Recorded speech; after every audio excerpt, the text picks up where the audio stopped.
Monsieur le ministre, fidèle à vous-même, vous appliquez depuis votre arrivée au ministère des Outre-mer une politique du double standard. C'est particulièrement vrai pour la tragédie qui frappe Mayotte depuis le passage du cyclone Chido.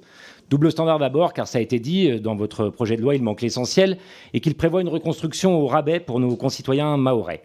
Mais double standard aussi pour les grands principes qui fondent notre République, puisque vous souhaitez la fin du droit du sol pour le département de Mayotte. Vous acceptez ainsi que les enfants n'aient pas les mêmes droits en fonction de l'endroit où ils naissent dans la République française. Et c'est ça, monsieur le ministre, qui porte atteinte aux valeurs universelles. Mais c'est au fond cohérent avec la déchéance de nationalité que vous vouliez réserver par le passé à nos compatriotes binationaux. Pourtant, ça ne réglerait rien. S'il est vrai que l'archipel compte aujourd'hui 310 000 personnes et non 500 000, comme a été obligé de vous le rappeler le directeur de l'INSEE, dont vous avez attaqué le travail afin d'effrayer les Français, c'est en mettant en place des voies de migration légales vers l'Hexagone et une vraie politique d'aide au développement pour les Comores que nous pouvons aborder la question migratoire. La France est bien heureuse, monsieur le ministre, d'étendre sa zone économique exclusive dans l'océan Indien et de profiter des richesses qui en découlent.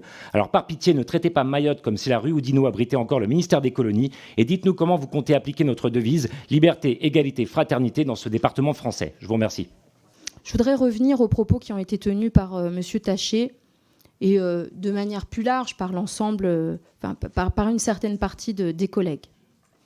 J'aimerais, et vraiment je fais appel à votre intelligence, en plus, chers collègues, on est, comme Madame Voynet, d'habitude en commission des affaires étrangères, donc vous ne découvrez pas le sujet. Pendant le cyclone Chido, qui a ravagé Mayotte, où il n'y a plus rien qui fonctionne, les Comores ont été épargnés. J'ai du mal à entendre que Mayotte est plus riche.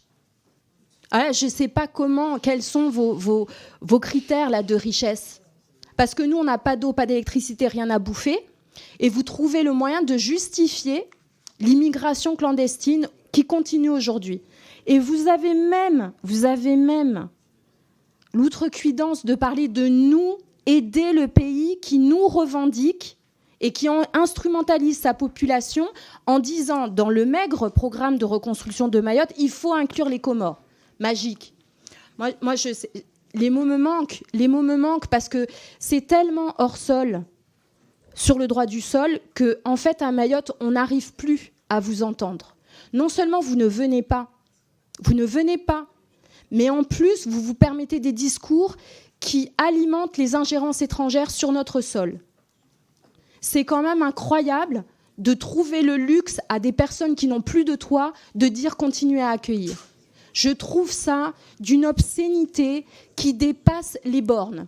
Et si vous nous permettez d'avoir un débat qui soit respectueux, évitons cette partie-là. Parce que vraiment, c'était déjà pénible avant. Mais là, vraiment, quand on n'a pas d'eau, pas d'électricité, pas de bouffe, nous dire que le voisin qui a été épargné par le cyclone est tout à fait légitime à venir chez nous, là, si vous voulez, ça devient un dogmatisme qui dépasse l'entendement. Sur la question de l'aide aux Comores,